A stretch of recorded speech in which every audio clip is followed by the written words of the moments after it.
Está aqui no quinto encontro sobre ESG, que a Academia Brasileira da Qualidade está promovendo. Eu sou o Alexandre Montandon, você já me conhece, dono da Qualidade em Quadrinhos, e eu tenho o prazer de ter meu amigo, parceiro e especialista em ESG para continuar ensinando a gente, que é Luiz Goy. Por favor, Luiz, se apresente e a palavra é sua. Alexandre, boa noite, obrigado mais uma vez. Eu sou o Luiz Goy, especialista nessa área de ESG e sustentabilidade, e hoje nós estamos no nosso quinto encontro, né? Nosso objetivo aqui é seguir uma lógica, né, que foi determinada lá desde o início para montar um fluxo para você falar de ESG desde o que ele é até onde você pode gerar valor com ele e, claro, como você faz para direcioná-lo da forma correta para que as pessoas participem e para, claro, para que você consiga comunicar bem sobre ele também. Inclusive é o tema que nós vamos falar hoje, né? Hoje o nosso objetivo vai ser justamente demonstrar como funciona a comunicação do ESG. E eu acho que uma coisa que é bacana, Alexandre, é que eu fiz umas análises assim, e eu acho que 98% das empresas, e eu não gosto nem de falar 99 nem 100, mas é quase todo mundo, 98% das empresas provavelmente começam o ESG dessa parte, da comunicação. Ah, ESG por quê? Pô, porque ESG vai melhorar os problemas, ESG vai resolver a fome no mundo, ESG vai ajudar todo mundo a ser feliz, ESG vai ajudar minha empresa a ficar rica, ESG vai fazer com que as pessoas dentro da minha empresa sejam mais produtivas. É o que a gente escuta falar, né? Então todo mundo busca pela comunicação, fala, opa, então quer dizer que esse tal de ESG é tão bom que se eu fizer, a minha empresa vai começar a se dar bem. Então, já que ela vai se dar bem, eu vou simplesmente chegar lá e vou começar a fazer esse negócio, mostro para todo mundo o que eu faço, vida que segue. E eu acho que esse é o grande problema. Olha, nós temos no total 6 encontros, a gente está falando de comunicação só no quinto. Olha o tanto de coisa que precisa fazer antes, que precisa construir antes, que precisa estruturar antes, que precisa decidir, principalmente antes, para a gente poder começar de fato a trabalhar com a temática de comunicação. Então, eu particularmente acredito que o tema de hoje ele é muito importante porque para quem quer começar, principalmente, ou para quem está pensando em começar a tomar essa decisão, essa conversa de hoje eu acho que é a ideal para dar uma mudada na forma de pensar, oxigenar um pouco a reflexão sobre o que é o ESG, para daí a gente poder ter uma visão realmente de que antes de falar sobre ele, antes de comunicar, antes de sair mostrando o que você faz, volta 4 casinhas, faz lá desde a análise inicial, estrutura a materialidade, estabelece as metas, os planos e tudo mais, que aí depois você vai estar pronto para comunicar alguma coisa e mostrar o que acontece, certo? Bom, então já vou abrir meu material, já vou disponibilizar ele aqui. Por favor, peço que me façam um sinal assim que ele estiver disponível para vocês. Ok, Perfeito. Então, muito ok. feliz aqui. Estamos no nosso quinto encontro, onde nós vamos falar do tema que eu particularmente mais gosto do ESG e mais desgosto ao mesmo tempo, que é comunicação. Eu acho que comunicação é muito bom, porque eu vou dizer para vocês, em primeiro lugar, todos os problemas que acontecem dentro da sociedade, sejam eles quais forem, pelo menos metade desse problema, a responsabilidade é da comunicação. Ou porque ela é feita de forma incorreta, ou porque ela é feita de um jeito que não conecta o comunicador com o receptor, ou porque ela tem como objetivo ter benefícios ali que não são reais. Então a comunicação eu gosto muito por conta disso, porque eu acho que você resolve boa parte dos problemas melhorando a comunicação. Só que ao mesmo tempo usa-se muito da comunicação da forma incorreta e isso, ao invés de melhorar os problemas, acaba aumentando. Então por isso que é um tema que eu gosto e ao mesmo tempo desgosto. Já me apresentei, Alexandre já se apresentou, né? Temos aí uma parceria, além dos meus livros, que são alguns, e os do Alexandre, que ele quis colocar 3%, né? Porque não cabe todas as revistas aquele, que ele já produziu aqui, né? Não caberia nem na tela inteira. Mas nós temos também, né, o ESG para Todos, que é a nossa iniciativa em conjunto que nós tivemos, que tem o intuito de facilitar, né, esse conhecimento. Acho que de todas as publicações, livros, sejam eles artigos e tudo mais, essa é uma das que eu me sinto mais feliz e confortável porque é uma coisa que ajuda pessoas que realmente não conhecem a conhecer.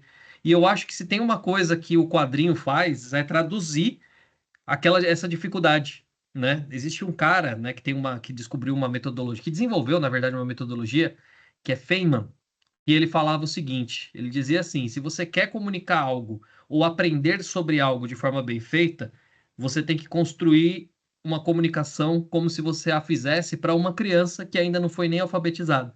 E, de fato, quando você constrói uma história em quadrinhos, como foi feita essa no SG para Todos, você começa tanto a aprender com ela, olha que foi a gente que montou, que desenvolveu o roteiro e tudo mais, mas toda vez que eu olho, eu aprendo com ela, e ao mesmo tempo a gente consegue fazer com que as pessoas enxerguem o tema de outro jeito. E daqui a pouco faz gerar valor. Então, para mim, isso faz muito sentido e é muito positivo. Pois bem, hoje nós vamos falar de comunicação, mas eu tenho um ponto que eu gosto sempre de começar falando, que é o final que todo mundo acha que é o começo, né? Comunicação é sempre assim, as pessoas falam, olha que legal, vamos fazer um relatório de sustentabilidade, um relatório de ESG, vamos mostrar o que a gente faz de ESG porque estão pedindo, meu cliente está me cobrando, para participar de uma licitação eu tenho que ter ESG, então vamos construir um relatório e mostrar isso. Todo mundo que procura empresas, procura formato de SG, procura temas sobre SG, começa sempre dizendo: olha, vamos montar um relatório, eu quero montar um relatório de sustentabilidade. E ele já está lá no final do processo, ele é uma consolidação. Mas todo mundo acha que o SG começa por aqui. E aí, acho que um ponto importante a comunicação de ESG, diferente de ser onde eu consolido práticas, tá? Existe uma grande falácia no mercado que as pessoas acreditam que um relatório de sustentabilidade, um relatório de ESG é um lugar para eu comunicar as práticas que eu faço de sustentabilidade. E isso é um grande equívoco, porque os relatórios de ESG são ferramentas padronizadas que têm como objetivo comunicar o que é prioridade para uma empresa, comunicar o que a empresa já fez, comunicar o que ela vai fazer e, principalmente, qual formato ela vai usar para demonstrar aquilo que ela realmente está fazendo. Então, muita gente acredita que um relatório de ESG é falar, eu tenho um documento, eu tenho um lugar que eu vou mostrar tudo aquilo que eu já fiz. Isso está totalmente errado. Eu diria mais para vocês, eu diria que o objetivo dessa ferramenta, né, o relatório de ESG, ele tem como intuito principal trazer informações materiais, falamos disso num encontro terceiro nosso, informações materiais para quem depende dessas informações para tomar decisão.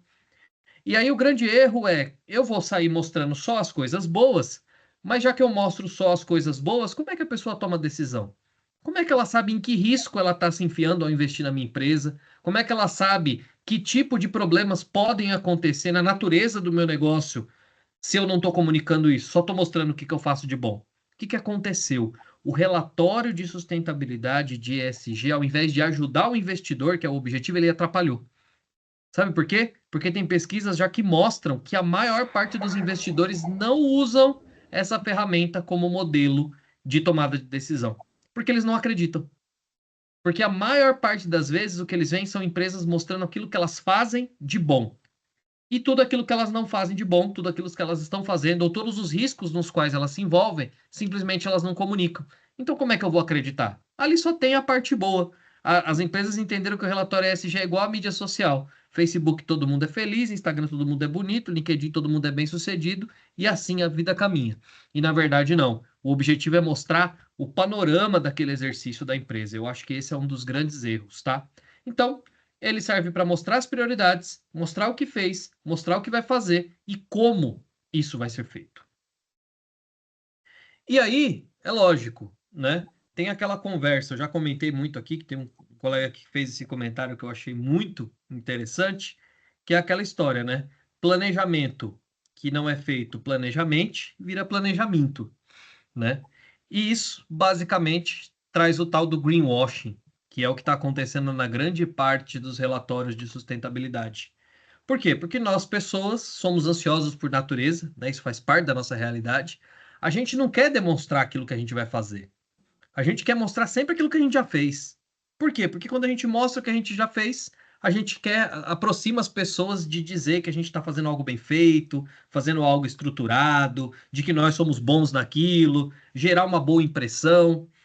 O grande problema é que quando a gente não faz algo e esse momento chega, a gente precisa arrumar alguma coisa para mostrar.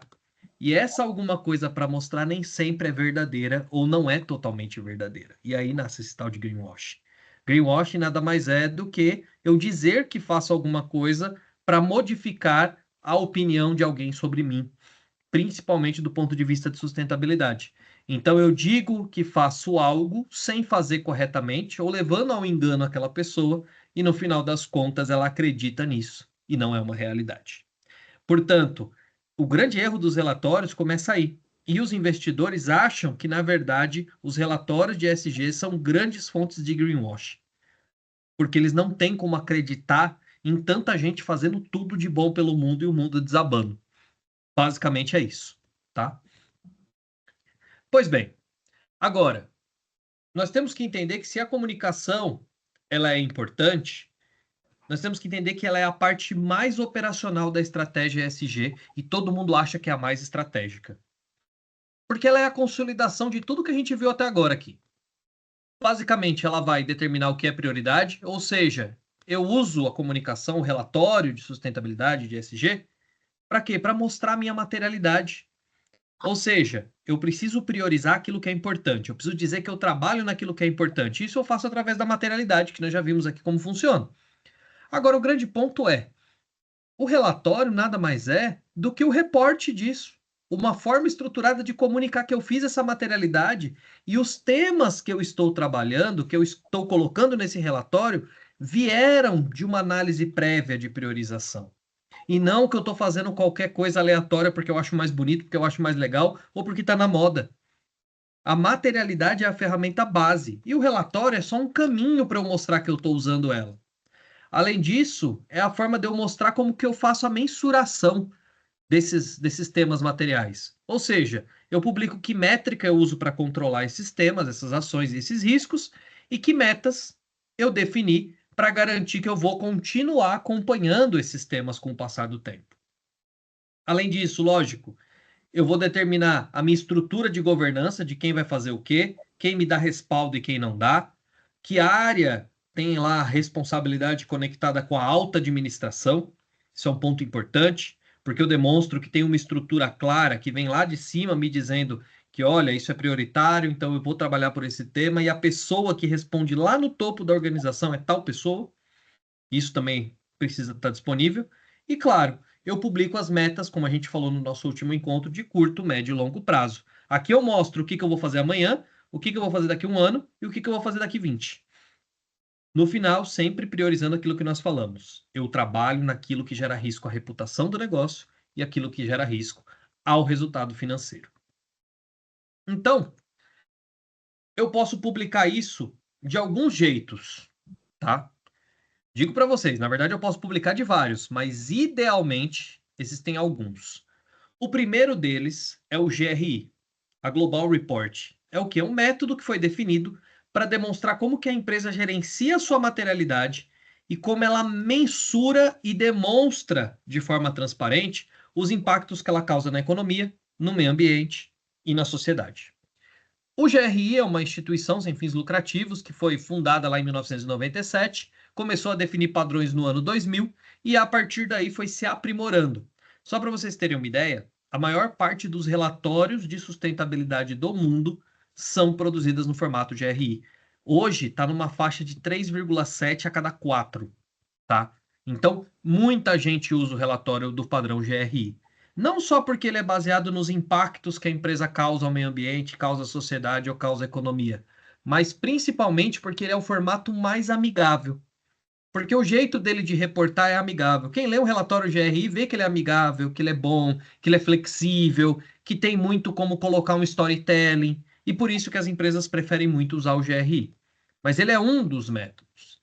Porque existe hoje um método que é o método da IFRS. Para quem não sabe, IFRS é a instituição que determina os padrões de contabilidade para as organizações do mundo inteiro. A IFRS ela fez uma somatória, tá, de dados relacionados à materialidade financeira. tá? Que é aquela dos impactos que o meio ambiente, que a sociedade, que a economia causam na empresa, aquilo que vem de fora para dentro. Só que a IFRS fez um catadão, porque o primeiro padrão, que era do SASB, né, que determinou a materialidade financeira de sustentabilidade, foi somado com o padrão do relato integrado da IRC, que é um padrão que olha a geração de valor da empresa do ponto de vista de sustentabilidade, e também com a TCFD, que é a Força-Tarefa sobre Informações Financeiras relacionadas aos impactos do clima. Tudo isso, no ano de 2019, foi consolidado, e aí a IFRS juntou tudo isso e criou duas normativas, vamos falar delas um pouquinho mais na frente, que é o método para publicar essa materialidade financeira relacionada à sustentabilidade e relacionada ao clima. Qual a diferença principal entre os dois padrões? GRI olha para impacto. O que eu quero dizer com isso? Holístico. Aquela visão de mostrar que eu faço ações, que eu faço práticas. Eu não olho para a questão financeira. Simplesmente eu olho para o impacto que eu causo e como eu mitigo se ele for ruim, como eu potencializo se ele for bom. Já o IFRS, ele é totalmente financeiro. Então o que ele vai olhar é, está acontecendo todas as questões de sustentabilidade, carbono, novas regras, mudança climática, tudo está acontecendo no mundo. O que eu tenho que avaliar é como financeiramente essa sustentabilidade que está acontecendo vai afetar a geração de valor do meu negócio. Então, são duas visões amplamente distintas que reportam sustentabilidade, sim, mas de jeitos totalmente diferentes, tá? Eu acho que esse é o ponto principal. O reporte baseado nesses dois métodos, eles olham para lados totalmente diferentes. A empresa continua no centro, a diferença é que o GRI só reporta como se o mundo começasse na empresa, então ele só vê os impactos dali para frente. E no caso do reporte IFRS é o contrário. O mundo não para de funcionar e a empresa é o ponto final, só recepcionando esses impactos e trabalhando para reduzir os riscos e aumentar as oportunidades. Esses são os dois padrões mais utilizados no mundo, os dois únicos padrões que oficialmente são aceitos em todos os países e, claro, estão passando por uma mudança importante, vou falar mais na frente, principalmente no Brasil. Tá? O Brasil foi o primeiro país que determinou regras para as empresas de capital aberto para atender algumas dessas demandas, só que mais na frente eu falo um pouco mais sobre isso, tá? Então, esses são os dois padrões de reporte utilizados e normalmente as empresas chegam e falam: "Eu quero reportar o GRI". Aí ela vai lá, descobre tudo que o GRI pede, aí ela diz: "Ah, mas para eu reportar o GRI eu tenho que ter metas, tenho que ter métricas". Aí ela cria métricas e metas. "Ah, mas para eu criar métricas e metas eu preciso de uma materialidade". Aí ela vai lá e cria materialidade. "Poxa, mas para criar essa materialidade eu preciso estabelecer as diretrizes, os conhecimentos". Aí ela estabelece a diretriz. Aí quando ela faz tudo isso, ela fala: "Poxa, eu não sei nada de ESG". Aí ela vai lá e vai aprender sobre ESG. Ela pega um ciclo e faz o caminho inverso. Na verdade, ela deveria começar aprendendo sobre o ESG, entendendo como ele funciona de fato e para que ele serve. Porque hoje a gente conjectura muito, tá? Hoje é muito fácil eu olhar para fora, eu acho que vocês já devem ter ouvido falar de paleidolia, né? Paleidolia é aquela arte que a gente tem, que a gente olha para uma nuvem e enxerga um cachorro, enxerga um tubarão, enxerga um avião. ESG é puramente visto com essa paleidolia. A pessoa olha para fora e fala: "Olha que bonitinho, tem alguém cuidando de um bichinho. Ah, é ambiental, é ESG. Olha que legal, alguém plantou árvore no lugar aqui que estava totalmente desmatado. Pô, que legal, é ESG. Ah, olha que bacana, uma pessoa aqui afagando o vizinho aqui, não sei o quê. Que legal, social, ESG. Nada a ver. ESG, na verdade, é totalmente o inverso disso. Enquanto todo mundo acha que tudo é ESG, ESG, na verdade, é um foco. É fechar o facho de luz para aquilo que é relevante para essa organização, nesse lugar e nesse momento. E não esse monte de coisa de sair fazendo, atirando para qualquer lado, gastando recurso e esforço, normalmente naquilo que não é relevante. Tá? Então, basicamente, é importante entender que quando começa do final, você sai construindo um monte de coisa para depois ter que refazer. Não tem cabeça fazer certo a primeira vez, tem que ter perna. Fica indo e voltando várias vezes no retrabalho. Bom, então, lembrando muito do que a gente já tinha falado, para consolidar essa agenda, a gente precisa sempre entender que eu preciso estabelecer metas realizáveis, com ações que possam ser implementadas com previsibilidade. Eu preciso ter uma agenda formatada com uma visão de retorno, impacto, custo e como isso vai auxiliar a empresa a se manter no eixo da sua visão. Todas as vezes eu falei disso e eu vou reforçar quantas vezes precisar. ESG que for pensado no paralelo da visão estratégica do negócio só é custo e desgaste. ESG é uma ferramenta para ajudar a empresa a estabelecer a sua missão, ajudar a chegar na sua visão e principalmente para relembrar e reforçar quais os valores que mantêm a estrutura dela de pé. Então, a ferramenta ESG nada mais é do que uma forma que você tem que usar o tempo todo para olhar para a organização, para se manter no eixo de chegar na visão. Uma brincadeira que eu já fiz aqui, que eu estava falando várias vezes, e eu e o Alexandre comentamos algumas vezes, é que essa governança ambiental, social e corporativa nada mais é do que uma forma da empresa enxergar quais são os limites no qual ela pode ir para não abrir mão daquilo que ela determinou como regra. Uma empresa ganha, sempre dou esse exemplo, uma empresa para ela ganhar, digamos que a visão dela é ganhar o triplo de faturamento, ela pode roubar para ganhar o triplo de faturamento. A governança nada mais é do que as limitações da ética, as limitações dos valores que não permitem essa empresa de sair dessa regra. Ele ajuda na decisão, tá? Muita gente está usando governança como documento, criar política, criar procedimento, mas a governança é puramente uma forma de garantir manutenção da estrutura. É os limitadores que não deixam você sair do seu foco para chegar na sua visão, mantendo os seus valores. E o ESG está muito dentro dessa questão de valores, tá? Então, por que eu trouxe tudo isso? Porque na hora que a gente vai começar a falar de reporte, vai começar a pensar em como comunicar, é muito importante que essa história seja contada baseado na história da empresa em si, tá? Porque eu vou dar exemplos para vocês que são coisas que vão ficar para o nosso debate depois, porque esse tema de hoje aqui é o tema que eu mais acho que tem polêmica, tá? Então vai ter muita coisa.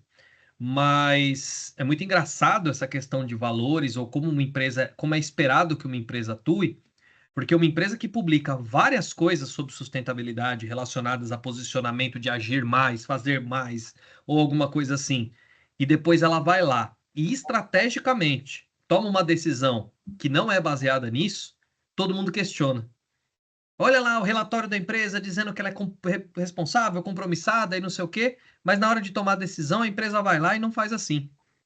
Tem um exemplo muito claro que aconteceu, não sei se vocês viram, a vice-presidente de uma grande empresa agora nesses últimos tempos, que foi desligada da empresa porque falou que diversidade, inclusão, esses temas de ESG estavam morrendo, que isso daí ia acabar, que agora a sigla era relacionada a resultados e não sei o quê e tal, tal, tal. Comentou num dia, na outra semana mandaram ela fazer a trouxinha dela e atualizar o LinkedIn. Então, todo mundo questionou, poxa, mas a empresa tomou uma decisão que se mostra muito com não sei o quê, é uma posição parecida. Então, aí que está o ponto principal. Se comunicar quanto a ESG, ele tem que estar muito relacionado com o que você tem de valor. Porque com esse mundo meio polarizado que a gente vive aí, você anda por caminhos perigosos, né? Então, você ter clareza dos seus valores, dos seus interesses e daquilo que é relevante para o seu negócio, te ajuda a contar essa história direito.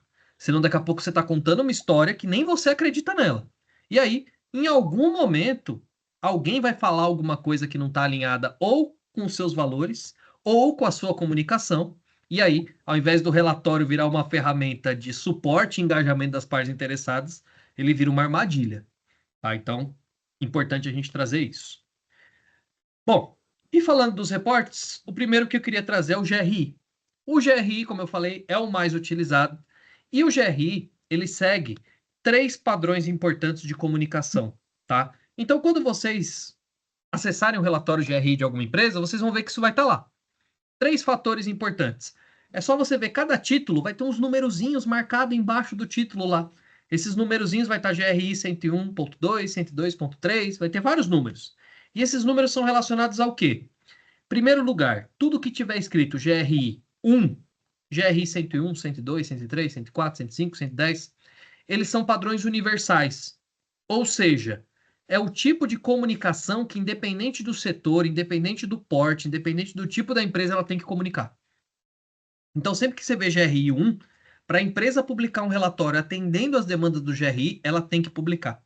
O que fala aqui no GRI 1? São dados de governança, onde a empresa está instalada, quais unidades ela tem, qual é o escopo presente naquele reporte, quem é a sua administração, qual é a cara da pessoa que está lá no topo da empresa, como essa pessoa que é lá alta administração se comunica dizendo o seu compromisso com aquele reporte.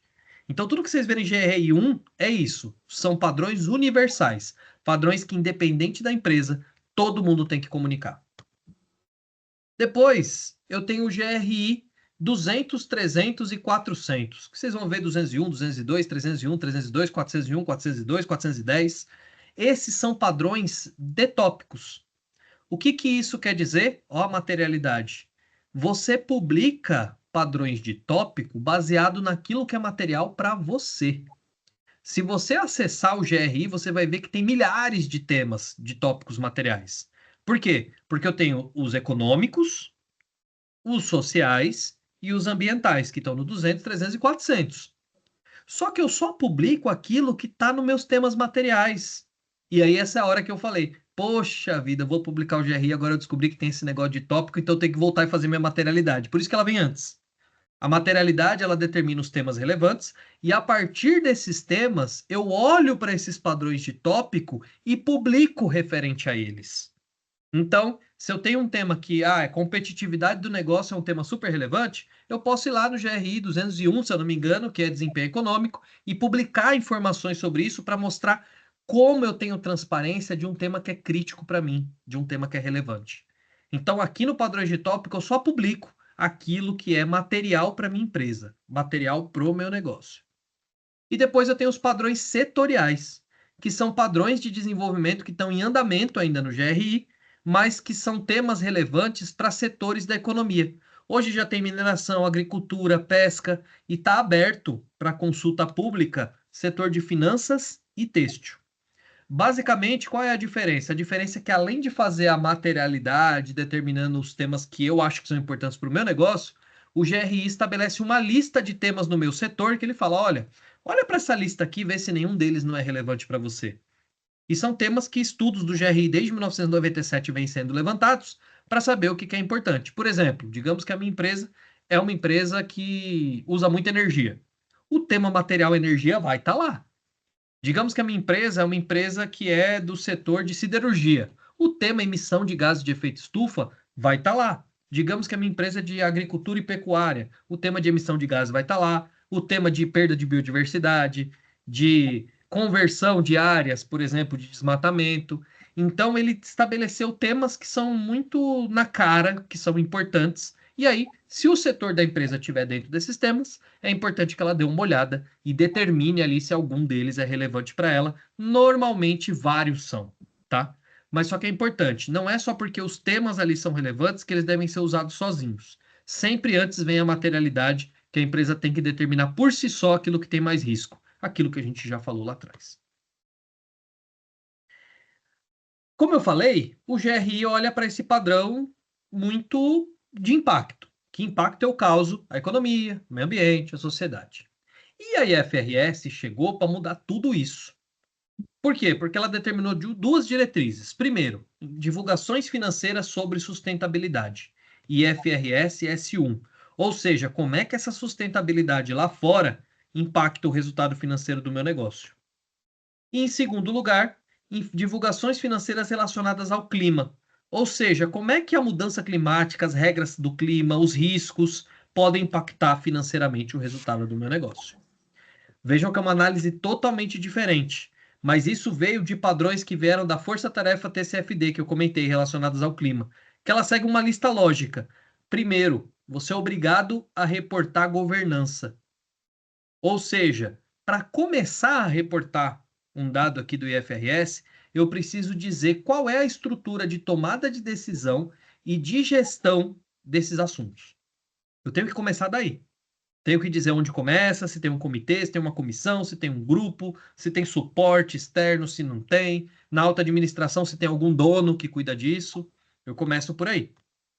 Depois, eu tenho que dizer que estratégia que eu uso para estabelecer e gerenciar os riscos e as oportunidades do clima e da sustentabilidade. Mais uma vez, vou publicar, descobri que eu tenho que ter uma governança, tenho que montar a governança. Depois eu vou lá e descubro que eu tenho que ter uma estratégia. Então, se eu não tenho um modo de formatar aquilo que é relevante para o meu negócio, aquilo que é material, e conectar com a estratégia do negócio, eu não tenho que publicar. Além disso, eu tenho a parte de gestão de riscos, que eu preciso dizer que método eu usei para determinar o que realmente é relevante para mim. Já que isso vai ser usado como decisão para investidor, eu preciso mostrar o que é relevante para minha empresa e que método eu usei para determinar isso. Se eu pesquisei com partes interessadas, se eu analisei numa equipe, fui eu lá sozinho, falei, eu acho que isso aqui é importante, eu acho que isso aqui não é.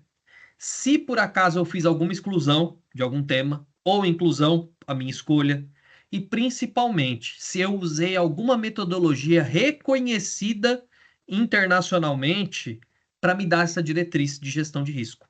Então, obrigatoriamente eu tenho que demonstrar tudo isso para o meio externo.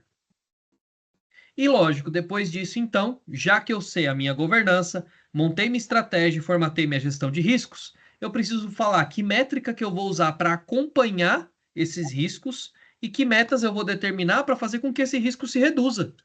Porque se o meu risco existe, eu estou dizendo que ele existe, se eu não fizer nada para diminuir, não tenho atratividade nenhuma para nenhum parceiro de negócio. Meu risco está lá e eu não estou trabalhando nele. Por isso que eu tenho que ter métricas e metas. Como monitorar esse risco e quais são os meus objetivos para reduzi-lo a não gerar um impacto severo na minha empresa. E aí, nós estamos vivendo uma transição, principalmente aqui no Brasil, que é importante. Eu não falei que o GRI é o mais utilizado de reporte? Eu diria para vocês que a partir de 2027, 2028, provavelmente essa chave vai virar. O GRI não será um dos reportes mais publicados. Talvez ele até seja durante um tempo nas menores empresas, no capital fechado, mas isso vai virar para o IFRS. Por quê? Porque a gente está seguindo um rumo de sustentabilidade, saindo do empírico e indo para o matemático.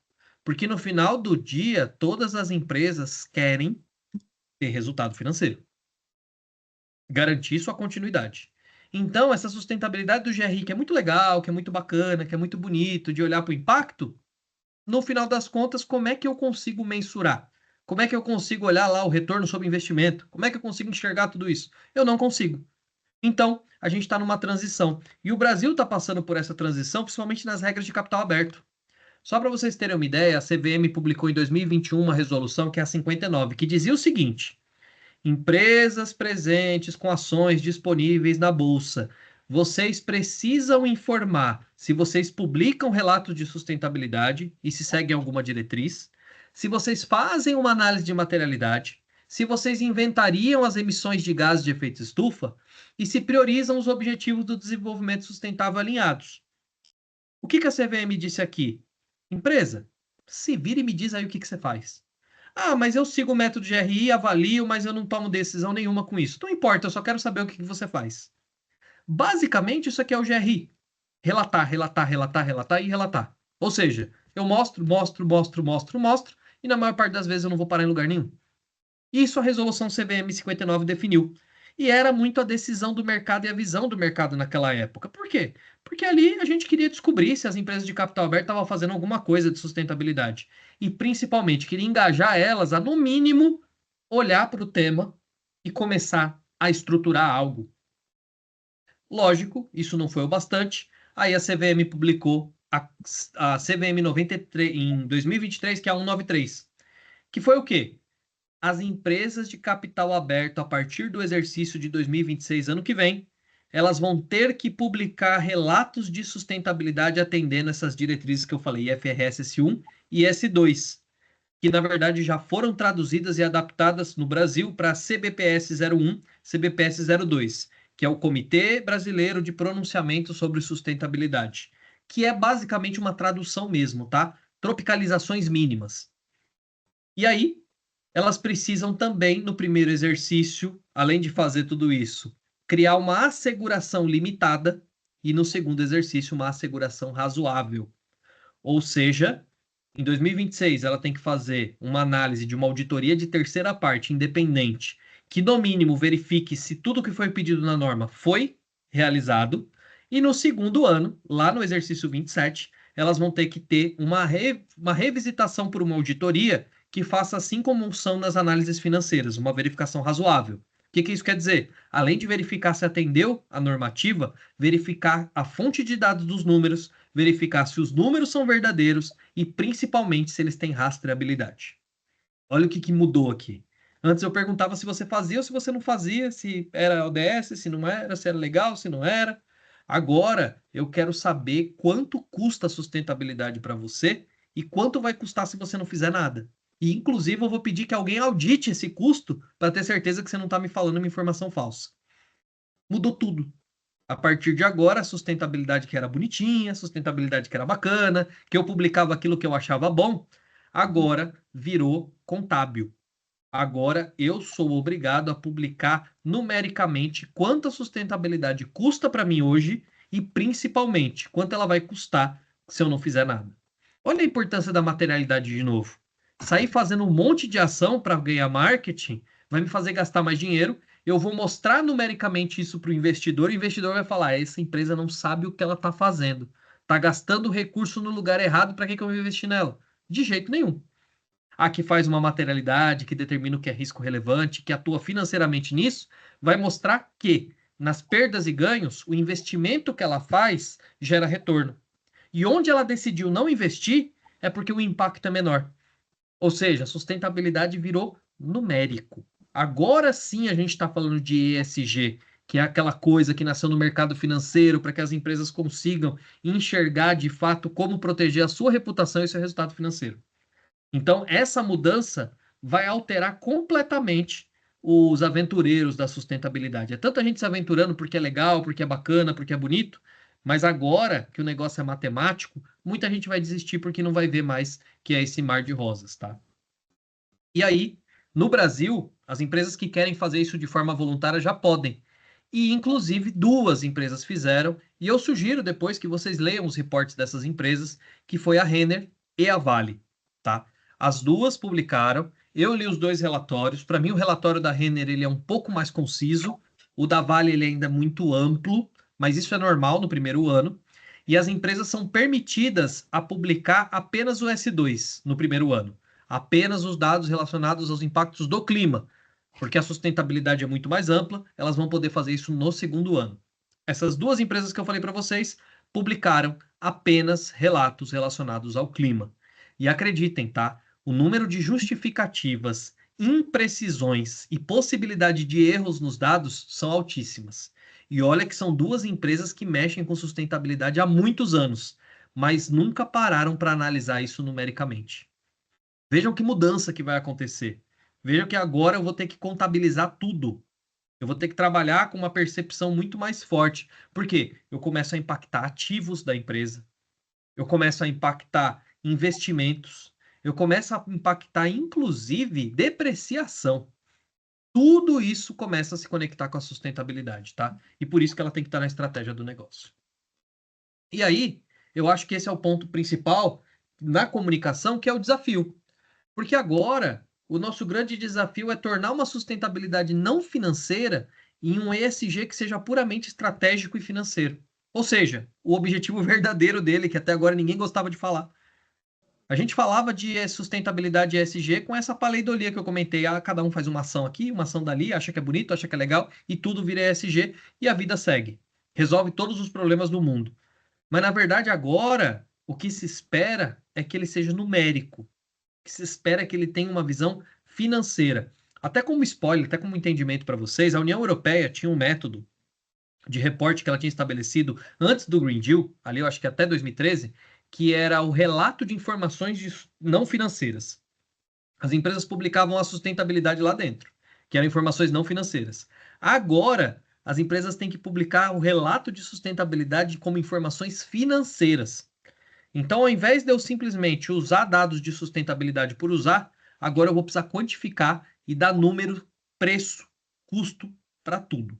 Esse, para mim, é o grande desafio de hoje, tá?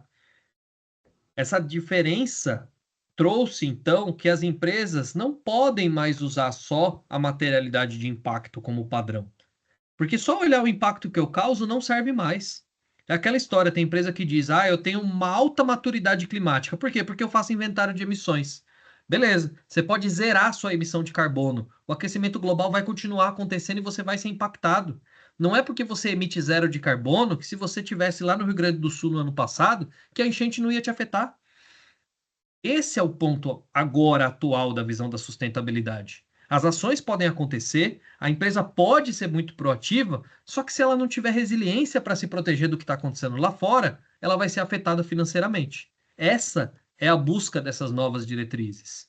E claro, né, quem atua com sustentabilidade, quem enxerga muito agora como uma sustentabilidade uma coisa idealista, na verdade ainda não consegue criar uma conexão com o negócio.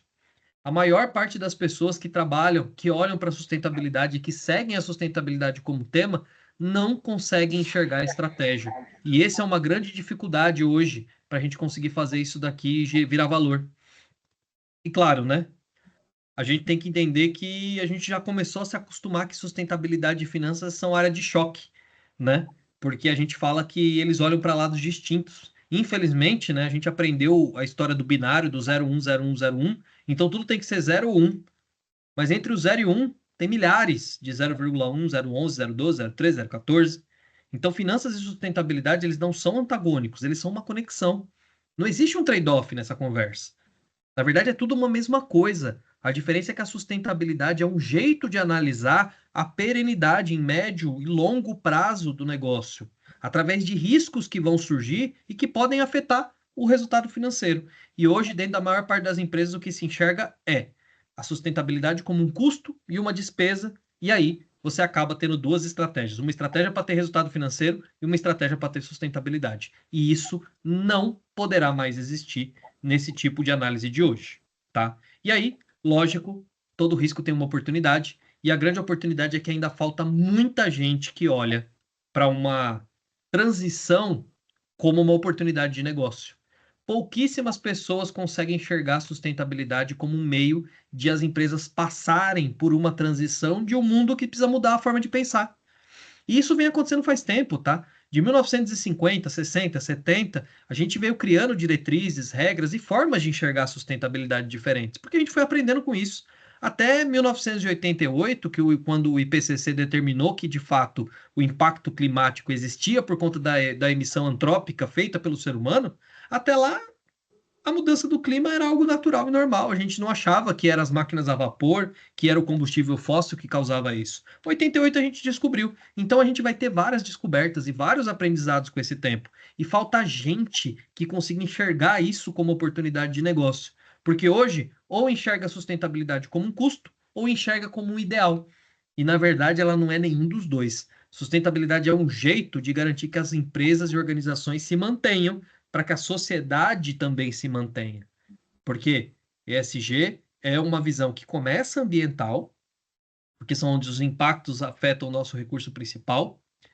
Esses impactos ambientais automaticamente ferem a justiça social e começam a criar crises sociais. Essas crises sociais criam conflitos sociais que, no final das contas, vai sempre desabar no econômico. Então, não tem jeito, é uma coisa que puxa a outra. Tá? Então, essa visão ainda falta demais no mundo, faltam profissionais e pessoas que conheçam sobre isso para lidar, e por isso que esse ainda é um grande desafio. Tá? E aí, para poder chegar nas nossas conclusões, eu ia dizer que, para mim, o mais importante, tá? As empresas que são mais saudáveis, do ponto de vista geral, são aquelas que conseguem reduzir os pontos cegos e os momentos de cegueira, vamos dizer assim. Por quê? Porque ela gera melhor recurso, aquilo que eu falei lá no nosso primeiro encontro. O objetivo do SG é proteger reputação e resultado financeiro, mas para fazer isso eu preciso lidar melhor com os três recursos primordiais: recurso natural, recurso humano e recurso financeiro. Então, as empresas que gerenciam esses recursos bem são aquelas que conseguem reduzir alguns pontos cegos que a gente não consegue enxergar. Tem muita gente ainda dizendo que esse negócio de saúde mental, transição geracional é besteira. Tá bom, até o dia que você não tiver profissional para trabalhar com você. Aí eu quero ver como é que o seu negócio continua. Ou então que você ficar com o profissional que sobra, que é aquele que ninguém quis. Ah, a questão de recurso natural é bobagem, isso aí é besteira, não vou trabalhar nisso agora. Tá bom. Até o dia que o recurso natural para você ficar tão caro e você não tiver feito otimizações para reduzir a necessidade dele, que a partir daí a sua empresa também fica inviável. Então, basicamente, a empresa mais saudável é quem olha para esses pontos cegos e esquece esses momentos de cegueira do mundo, que eles vão acontecer, né? A gente vive um pêndulo o tempo todo, então vai ter uma hora que o mundo inteiro vai puxar para um lado e dizer que vamos proteger o meio ambiente a todo custo, e esse pêndulo vai ter que soltar e uma hora todo mundo vai falar que acabou essa história de ambiental, acabou diversidade e inclusão, que isso é bobagem, e vamos ser produtivo do jeito que é e acabou. A gente vive esse pêndulo o tempo todo. Só que esses momentos de cegueira sobrevive bem quem sabe claramente como gerir seus recursos primordiais e sabe como lidar com esses riscos. Sabe por quê? Porque essas decisões extremistas do mundo, elas acabam com o tempo. E se você não cuida dessa visão de momentos de cegueira que o mundo passa, na hora que essas visões acabam, o seu negócio acaba junto. Então, basicamente, é quem enxerga tudo isso linear, independente das decisões momentâneas que acontecem. E claro, enquanto a gente ainda acredita, né, que a nossa visão é muito ainda de criticar quem não faz alguma coisa, a gente vai começar a participar de narrativas para fortalecer pontos de vista, né? É muito engraçado, né? A gente vê muito pessoas tal empresa não tem nada de diversidade e inclusão, então essa empresa é ruim, né? Essa empresa não serve, né? Essa empresa não sei o quê. E aí, o que que acontece? A gente só usa isso como meio de fortalecer um ponto de vista, fortalecer uma percepção nossa, fortalecer algo que a gente acredita. Isso acabou. Se a empresa trabalha com diversidade, equidade e inclusão, ela tem que trabalhar porque é estratégico. E não porque as pessoas estão falando, e não porque é para parecer bonito na foto. E aí que tá os momentos de cegueira que eu falei. São momentos em quais as empresas às vezes deixam a polaridade afastar ela daquilo que é crítico, daquilo que é relevante. Tá? Então, eu acho que isso tem que ser visto. Então, para tudo isso, em resumo, a comunicação ESG vai depender principalmente de uma governança, ou seja, quer começar a fazer bem? Estrutura uma solidez corporativa. Tá? Às vezes é um comitê, um grupo de responsáveis, enfim, mas se não começa sem uma governança. Depois disso, determinar uma estratégia. É um método que seja sólido, reconhecido, para você saber o que é mais importante. Não começa a falar ou trabalhar com sustentabilidade sem saber quais são os maiores riscos para o seu negócio. Você vai trabalhar com qualquer coisa, menos com aquilo que realmente gera impacto. Estruturar uma gestão de riscos, que aí é um processo que vai determinar como priorizar esse risco e vai classificar esse risco evitando vieses. Porque um dos grandes problemas é que as pessoas determinam riscos baseados nos vieses que elas têm. E isso a gente tem que eliminar. Esses vieses podem ser conscientes ou inconscientes. A gestão de riscos, na verdade, é um jeito de tirar os vieses, tirar a percepção das pessoas e dar informações numéricas para saber o que realmente é importante para o negócio, para garantir que ela permaneça com a sua missão, atinja a sua visão sem abrir mão dos seus valores. E aí, estruturar métricas para acompanhar a evolução de tudo isso e determinar metas para ter marcos futuros e também para servir como indicador de sucesso, para mostrar que você continua no caminho certo, para mostrar que você continua alinhado estratégia de sustentabilidade com estratégia do negócio. Então, eu queria até deixar aqui para vocês uma visão que eu acho super importante, que é o seguinte: não tem empresa, não tem pessoa, não tem instituição no mundo que não esteja conectado o dinheiro como meio de chegar nos seus objetivos. Não tem. E não adianta a gente dizer que tem, que isso não existe. Só que também a gente tem que lembrar que não tem ninguém que não tenha encontrado conforto com tecnologia e ter se aproximado deles, tá? O dinheiro e tecnologia são coisas que deram conforto, deram acesso, criaram caminhos e direcionamentos, tá? Agora, o único porém de tudo isso, né, é que a gente se reconecta e tem propósito não é lá na chegada, é durante o caminho. A tecnologia e a visão do recurso financeiro a curto prazo, na verdade, eles são formas não de ajudar a gente a seguir o caminho, mas são formas da gente encurtar. E quando a gente encurta o caminho, a gente se afasta do propósito. O que vale mesmo, o que gera todo um processo, e aí tem todo um contexto que eu não quero entrar de neurotransmissões aqui, que são gatilhos que acontecem o tempo todo na nossa realidade, a maior parte desses gatilhos acontecem na jornada. Então, muita gente ainda acha que olhar para o curto prazo é importante porque eu vou reduzir o caminho, que é tortuoso, que é difícil, mas o nosso propósito só existe quando a gente passa por ele. Então, o que vai acontecer? Essa tecnologia, essa busca por resultado a curto prazo, vai cada vez deixar a gente mais alienado dessa consolidação de propósito. E o ESG é um jeito de falar, vamos esperar um pouquinho, Vamos passar pelo caminho, vamos viver essa dor, vamos viver essa realidade, porque ela vai servir para o nosso aprendizado coletivo. Porque se eu fizer tudo agora e encurtar todos os caminhos, eu posso até achar soluções para mim, para hoje. Para amanhã, provavelmente eu não vou encontrar. Então, o ESG nada mais é do que um jeito de dizer.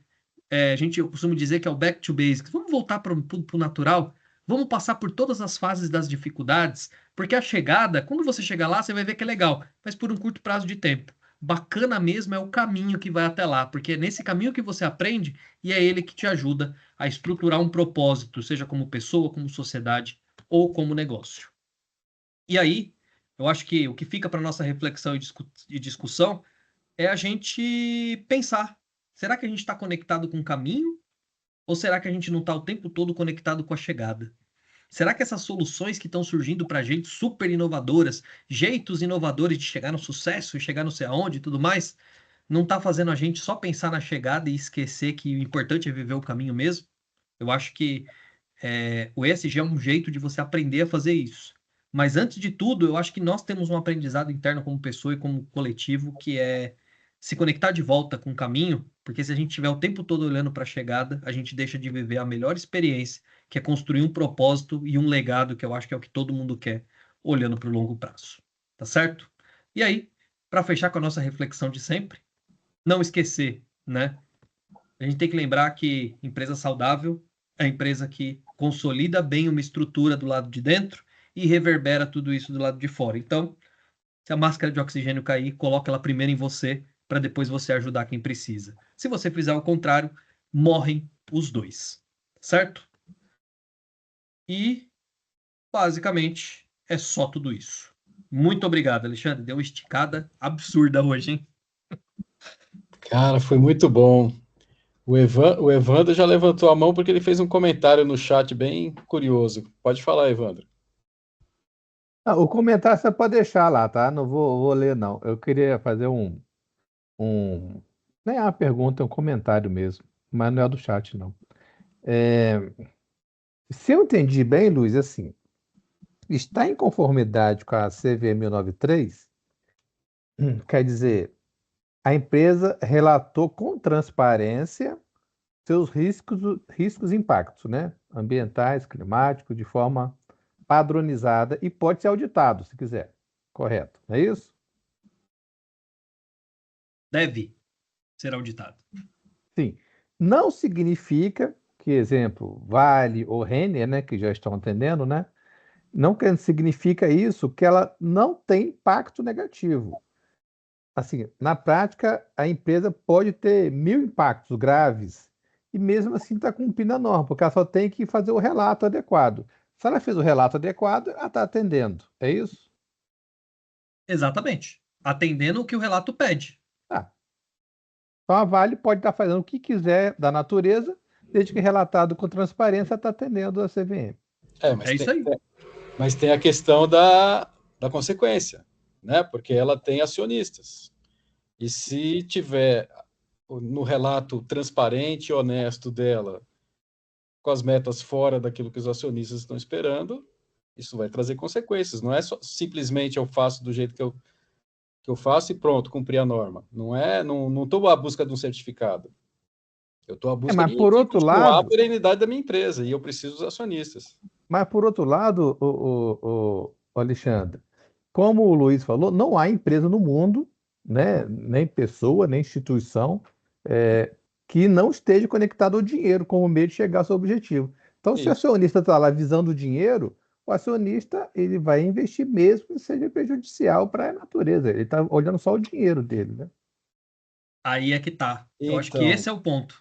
é, Porque o acionista, ele sabe desses três recursos que eu falei, o natural, o humano e o financeiro, que quem cuida bem desses recursos garante que o dinheirinho dele está voltando. Se ele olha para a empresa e ela cuida mal desses recursos, o tamanho do impacto que isso pode ocasionar, porque agora é financeiro, a empresa tem que medir o tamanho desse impacto. Vou dar um exemplo. Digamos que não vou falar o nome da empresa. Digamos que a empresa XWY foi lá e teve um problema de descumprir uma regra ambiental de uma mineração, por exemplo. Aquilo ali pode causar a ela um impacto financeiro de tanto, ela tem que determinar esse impacto financeiramente, tem que reportar. E aí o investidor vai olhar para aquilo, se eu fosse um investidor, eu olharia para aquilo e falar, o quê? Tô fora, se esse negócio aqui derrubar, meu dinheiro vai pro saco. Agora, o investidor que não é conservador, que é aquele investidor arrojado, ele pode entrar naquilo, sabendo que pode perder. A diferença é, não querem. A CVM não disse que quer que você faça mais ou faça menos. Ela quer que você mostre com clareza. O investidor, como ele tem o dinheiro disponível, ele tem o direito de decidir aonde aplicar. O que ele não pode é aplicar no lugar onde ele não está sabendo o que está acontecendo. Ou que riscos está submetido. Basicamente é isso. Agora, é lógico, no primeiro, no segundo e no terceiro ano vai acontecer muito isso, de o investidor não vai saber muito bem o risco e tudo mais. Quando o tempo passar e todo mundo estiver publicando, o investidor vai pegar o relatório de um que tem um problemão ambiental aqui e o outro que não tem, e vai falar: ô, pera lá, eu não vou pôr a mão aqui. Eu vou mexer aqui, que eu tô mais saudável, mais seguro. É isso. O objetivo principal é esse, é dar informação para o investidor. E tem a continuação disso, porque se essas informações chegam numa rede social de forma ou distorcida, ou ampliada, ou até transparente, se a empresa realmente estiver fazendo algo muito grave, isso derruba a marca. Mas derruba a marca, sim, em questão de 24 horas. A brincadeira é justamente ser transparente ao mesmo tempo que você assume o propósito e cumpre com ele. Essa é a grande dificuldade e eu até admiro que os caras já vão fazer dia 26, 27. Vai ser um grande desafio, né? Cara, eu acredito muito nisso. Assim, a palavra conexão, para mim, que a gente que trabalha na área da qualidade, desculpa, Lombardi, só vou coisar e passo a palavra para você, tá? A gente sempre falou muito de satisfação do cliente, de entregar o produto melhor, né? Gerar lucro para a empresa, etc. A gente falou muito disso. Só que assim, a gente está numa época que isso está mudando. Assim, conexão passa a ser tão importante ou mais importante que a própria satisfação, porque a gente vive num mundo conectado. E as pessoas estão perdendo conexão com valores, estão perdendo esse negócio de polarização, algoritmos, as pessoas estão se perdendo um pouco. Então, a empresa constrói um propósito forte, consegue demonstrar isso de uma forma transparente e confiável, que é o grande problema. E aí a comunicação entra. Esses padrões, eu acho que atuam a favor. Elas conseguem, se elas conseguirem se conectar com uma audiência, que não necessariamente é até o público dela, afinal, mas essa audiência, ela reverbera esse propósito. E isso, as pessoas estão olhando para o futuro, isso está acontecendo agora, mas vai trazer mais impactos, isso vai ficar mais claro mais para frente. Entende? Então, assim, eu vejo esses relatórios, essa parte de comunicação, como um grande aprendizado que a gente vai ter que trilhar. Eu não sei olhar um relatório desse. Eu não sei analisar um relatório desse, eu não entendo nada de finanças, eu até me arrepio quando vocês falam em finanças. Mas como que eu, que trabalho nessa área de qualidade, vou fechar os olhos, vou ficar cego para isso? Sendo que ele é estratégico para a empresa continuar, crescer, fortalecer, ganhar mercado. A gente está falando aqui só da ponta do iceberg, né? Que é ir lá buscar no mercado financeiro, buscar recurso para investir na empresa. A gente não está falando só disso, a gente está falando de uma coisa que está se transformando em algo que a gente ainda não sabe direito, que a gente vai ter que aprender o que é. E está começando por esses dados que o Luiz está apresentando para a gente. Eu acredito nisso. Agora, é óbvio que no curto prazo, quem quer ganhar dinheiro, quem sempre só quis ganhar dinheiro, quem sempre está se danando, se lixando para a sociedade, vai continuar, mexer os pauzinhos, continuar mandando um monte de informação confusa, desacreditando. A gente vê isso acontecendo no mundo inteiro. O mundo inteiro tem uma corrente que quer cuidar do planeta e tem uma corrente que quer cuidar do bolso. E não vou entrar no mérito de novo. Mas pode falar, Lomar. Você levantou a mão, depois eu quero complementar um negócio. Ok.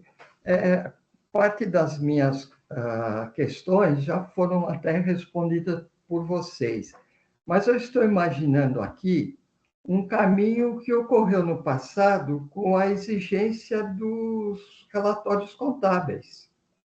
Quer dizer, os relatórios contábeis, eles passaram a ser obrigatórios, passaram a ter uma formatação, e você, com base no relatório contábil, se a empresa é lucrativa ou não, ou tem saldo, ou sei lá, depende da sua forma de analisar esse relatório, o que interessa a você.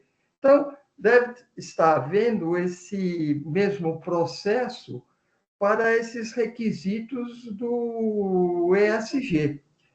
E agora eu só colocaria essa questão, né, da complexidade, como configurar um relatório que venha atender essas instruções normativas da CVM. Os relatórios, com o correr do tempo, vão ter alguns requisitos de configuração.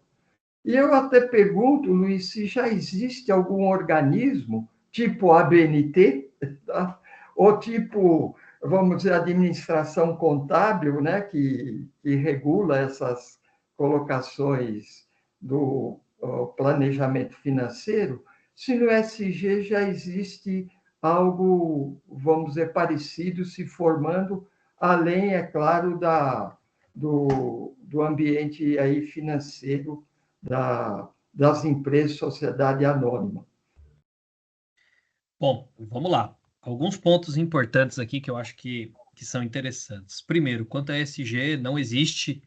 A regulação ela vem de acordo com essas normativas e com essas diretrizes. E eu tenho uma opinião muito bem formada de que agradeço 4 milhões de vezes disso não existir. Porque já tentaram criar tudo quanto é tipo de coisa dessas e assim... sempre existe uma solução simples para um problema complexo, que ela vai ser muito bonita, muito bacana, muito legal e totalmente incorreta. E quando a gente fala de ESG, é tão particular que eu morro de medo, tá? Por quê? Porque a ISO, por exemplo, criou o guideline, a IWA 48 foi lançada agora em 2024, que é um guideline muito bacana. Só que ele determina temas, ou seja, eu já pego e já cerco alguns temas para uma empresa que nem sempre esses temas estão reais quanto a ela. Tem a ABNT PR 2030, ponto, parei de falar dela aqui. E existem outros vários temas que estão relacionados a isso.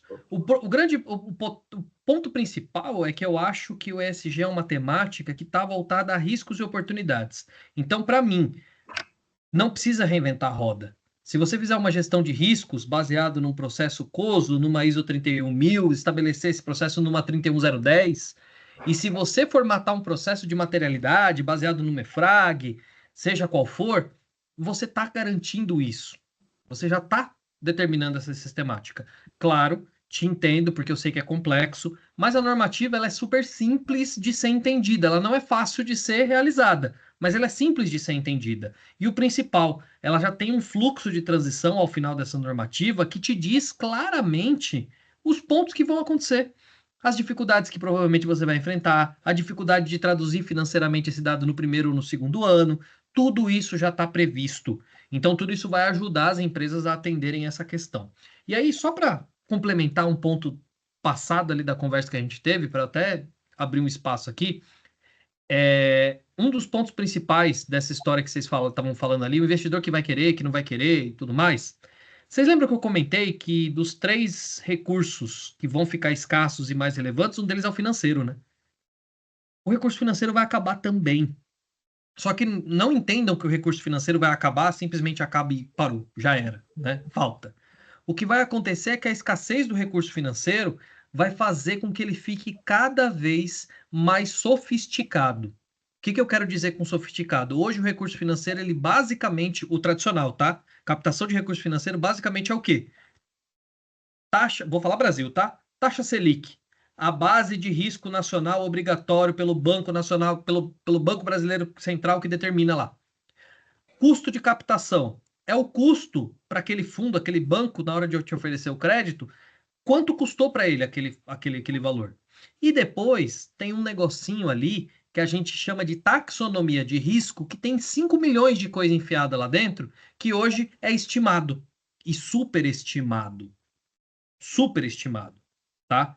Então, basicamente, o que acontece? Você vai captar risco no banco, vai pegar dinheiro no banco, o banco estima, claro, para não perder, essa taxonomia de risco. Só que o dinheiro vai ficando escasso. E como o dinheiro vai ficando escasso, essa taxonomia precisa ser refinada. Então, o que eu começo a fazer? Eu começo a dividir essas caixinhas. Opa, risco ambiental, ao invés de eu colocar qualquer valor arbitrado aqui, deixa eu descobrir o tamanho do seu risco ambiental.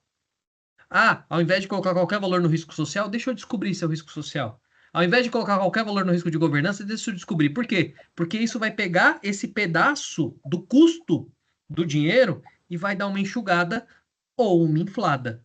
Então, essa sofisticação só vai vir porque o dinheiro vai ficar escasso. Escassez gera necessidade de melhor gestão. Melhor gestão do dinheiro vai fazer com que ele fique mais difícil para quem cuida menos, mais fácil para quem cuida mais. Então, isso é o objetivo, olhando lá para essa ponta lá na frente, olhando para essa visão mais ampla, vamos dizer assim. Então, eu acho que a longo prazo, essa coisa vai dar uma mexida considerável e aí o dinheiro vai começar a ficar difícil para quem não cuida dele. Pode falar, Guaranha. Essa questão dos fundos de investimento e os bancos emprestarem recurso, fazendo uma análise do ESG, isso não está impactando o padrão de linguagem aceito pelas instituições financeiras? Isso já não está ajudando a definir melhor a comunicação para a sociedade ou para o resultado econômico financeiro decorrente da aplicação do ESG numa determinada empresa? Esses fundos de investimento, eles não estão exigindo uma padronização ou uma aplicação de ESG mais própria, de acordo com a característica do setor, ou o próprio nível de funding que a empresa vai buscar junto a essas instituições? Ótima pergunta. Hoje existe de forma quase, eu diria que engatinhando, uma estruturação de fundos relacionado à temática ESG, só que eu particularmente tenho uma visão de que eles estão pouquíssimo sofisticados. Por quê, tá? Como é que eu capto um fundo ESG hoje? Um fundo sustentável? Esses aí que a gente escuta falar pra caramba, né? Eu vou lá, crio um framework. Esse framework nada mais é dizendo, olha, eu quero um dinheiro para fazer uma ação de sustentabilidade. Aí eu vou lá e olho um Sustainability Linked Bond, um tipo de título, pego esse tipo de título, trago alguém para colocar uma second party opinion, alguém totalmente alheio ao meu negócio, ele avalia se aquilo é verdade e eu vou num banco tentar captar um recurso. Qual é a questão? A questão é que hoje isso só dá retorno, por quê? Porque eu consigo pegar um recurso exclusivo para uma coisa e aplicar exclusivamente nele. A taxonomia de risco mal está sendo avaliada ali dentro, tá? Ah, vou captar um recurso financeiro para uma ação ambiental, mas se eu tenho um risco social lá no meio, eu não estou nem olhando. Eu continuo mantendo uma taxonomia de risco lá em cima. A questão que eu digo é que a sofisticação, com o passar do tempo, nada mais vai ser do que eu conseguir realmente medir esses riscos e colocar eles na análise do risco financeiro para poder emprestar dinheiro para alguém ou não. Hoje, isso é feito de forma muito simplória. Hoje, basicamente, muitos bancos, inclusive, dizem que fazem estratégias de fundos financeiros muito relacionados ao ESG, mas na verdade a taxonomia de risco está intacta. A única coisa é oferta e demanda financeira. Eles têm lá, ó, tem 1.000 pessoas que estão aplicando dinheiro para causa ambiental. Ou seja, tem 10 projetos para causa ambiental. É lógico que a taxa de juros vai cair para quem capta esse recurso, porque tem mais dinheiro para uma caixinha só. É isso que acontece hoje. Para o futuro, a missão do Fundo Sustentável não é essa. É pegar essa caixa preta, essa black box cheia de riscos, a taxonomia de risco do investimento, e realmente dar números reais para ela e não sair arbitrando qualquer coisa, simples e puramente porque é assim. Então eu acho que ainda vamos chegar nesse caminho. Hoje, a única coisa que esses fundos fazem é oferta e demanda. Pega uma quantidade de dinheiro, tá numa caixinha que é ESG, a pessoa busca aquele fundo, como tem muito dinheiro aqui, provavelmente a taxa vai cair, porque tem muita oferta para pouca demanda. Fala, Evandro. Sabe, Luiz, amigos, quando você vai na igreja e o pastor ou o padre faz aquele discurso maravilhoso, você fala assim: nossa, minha sogra tinha que estar aqui. Ou o meu vizinho tinha que escutar isso. Eu estou me sentindo na igreja, sabe? É bom para mim, mas eu vejo que tanta gente deveria estar escutando essa aula, então amanhã eu vou divulgar maciçamente para as pessoas entenderem o que a gente está falando aqui, tá? Parabéns, Luiz, grande conteúdo, viu? Tem uma outra coisa que aí é dúvida minha, Luiz, e eu queria aproveitar você aí. Tornar uma sustentabilidade não financeira, que é aquela que eu conheço, você conhece, todo mundo conhece, que a gente queria ver as matas verdejantes, os rios não poluídos, né? Tudo fluindo maravilhosamente, sem poluição em São Paulo, Tietê maravilhoso. Tornar uma sustentabilidade não financeira em um SG financeiro e estratégico. Cara, como que você vê isso, assim? Isso é muito só mercado financeiro vai entender isso daí? Ou isso, na hora que você falou para mim, veio uma coisa assim, parecia coisa de qualidade, sabe, de antigamente, que você não conseguia mensurar o custo da não qualidade, ninguém entendia, mas qualidade é só custo, só não conseguia vislumbrar o retorno, né? Não tinha como mensurar, não tinha nem métrica suficiente para fazer isso. E me veio isso na cabeça, assim, quando eu for transformar um SG puramente estratégico em financeiro, como que isso acontece na cabeça das pessoas, assim? Quem que vai comandar essa transição? Tá. Para mim, essa mudança, ela se transforma de uma narrativa utópica em uma máquina de moer charlatão. Legal. Por quê? Porque hoje, no nosso encontro passado, eu fiz esse comentário. A gente vende sustentabilidade de impacto através de uma narrativa de sustentabilidade financeira. Por Entendi. quê? Porque você pode ver que a maior parte das pessoas, quando falam de sustentabilidade, vamos implantar a ação ESG, vamos implantar o selo ESG, vamos implantar o não sei o quê. Tá, mas para que eu implemento? Ah, porque você vai ter mais investidores, porque você vai ter mais retorno financeiro, porque você. O que na verdade é uma grande mentira, tá? Não tem essa. A gente vende uma coisa que a gente mesmo não compra e muito menos implementa. Esse é o grande erro. Então, essa tradução nada mais é do que estão vendendo um discurso de uma coisa que não vai ser implementada. A diferença é, essa coisa desse discurso da sustentabilidade financeira vai precisar acontecer. E não é porque vai ser bom para uma empresa ou para outra. É porque se a gente não faz isso, o recurso base para essas empresas continuarem competitivas vai deixar de existir. Ou ele vai ficar num preço tão caro que a empresa vai deixar de existir. Então, esse ESG nada mais é do que um jeito de pensar para falar o seguinte: eu não quero implementar as ações de ESG para ter o rio Tietê despoluído, as matas verdejantes e não sei o quê. Eu quero implementar para garantir que a minha empresa vai continuar funcionando. E lógico que indiretamente, quando eu falo isso, já que o recurso natural depende disso e ele impacta a sociedade, que impacta a governança e o resultado financeiro, eu consigo criar isso em traduções que num futuro, se Deus quiser e Ele quer, tudo isso aconteça dessa forma que você falou. Mas é indireto. Não é a empresa que vai fazer esse papel. A Isso. empresa vai se proteger desses riscos, cuidando melhor desses recursos para garantir a sua reputação e seu patrimônio financeiro, porque assim ela consegue ajudar a minimizar o impacto que ela causa. E quando isso acontece de forma coletiva, automaticamente, do mesmo jeito que a gente destruiu tudo até hoje, a gente reconstrói. Me parece que você falando assim, que esse é justamente o movimento que falta para que a gente consiga fazer sustentabilidade e finanças olharem para o mesmo lugar. É isso. Basicamente é isso. E isso necessita um grande aprendizado corporativo até.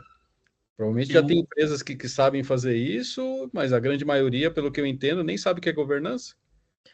eu vou te dizer que eu tenho. Não é que eu sou pessimista, não, tá? Mas, para mim, isso só acontece depois de um aprendizado social. Um Quando a aprendizado gente, social. Explica mais. Gostei. quando a gente aprender que o mundo não é tese e antítese, e sim É, síntese, é. a gente vai conseguir evoluir para isso. Não é só ter o dinheiro e não é só cuidar do meio ambiente, da sociedade a todo custo. É entender que os dois, um é caminho e o outro é futuro. Como é que eu chego no futuro sem o caminho?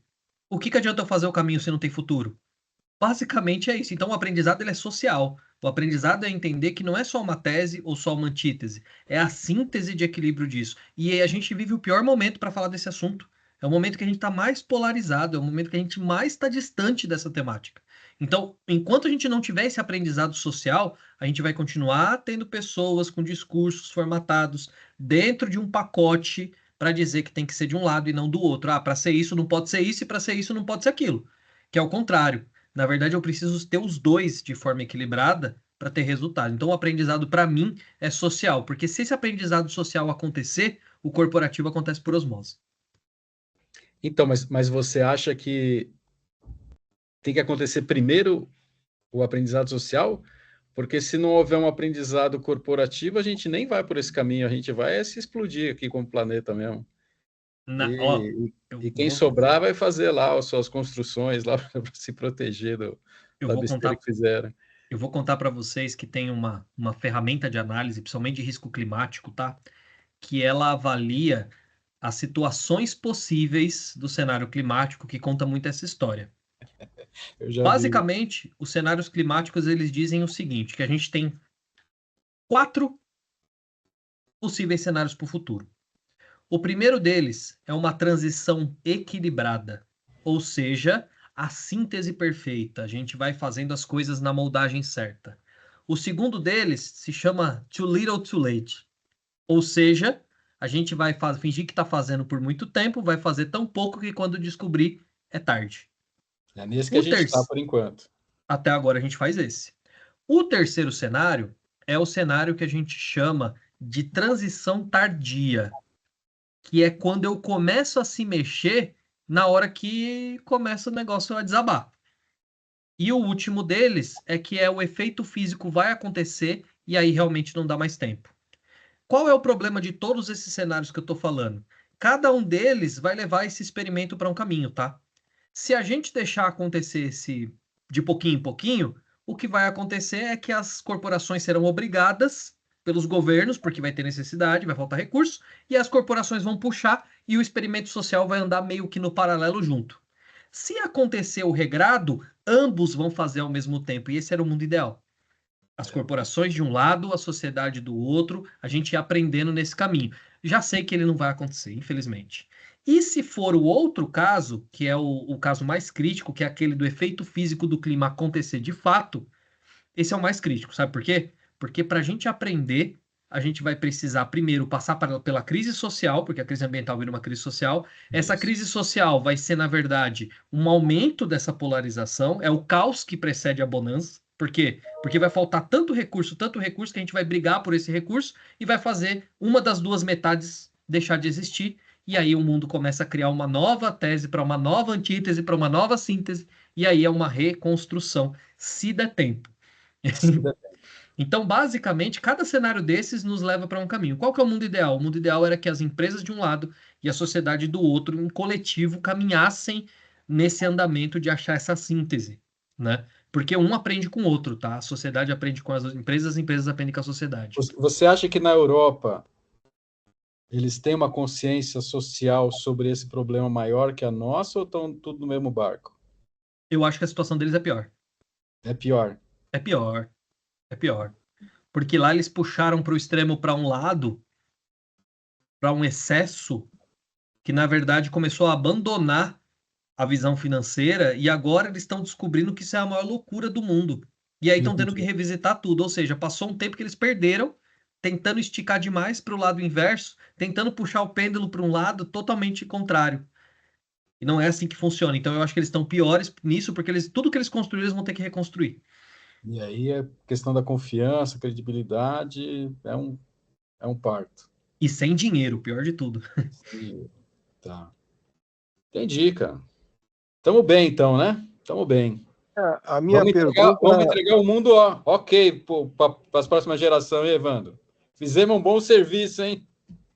A minha pergunta não estava relacionada diretamente com o que o Luiz Otávio falou agora, mas eu vou aproveitar e encaixar minha pergunta.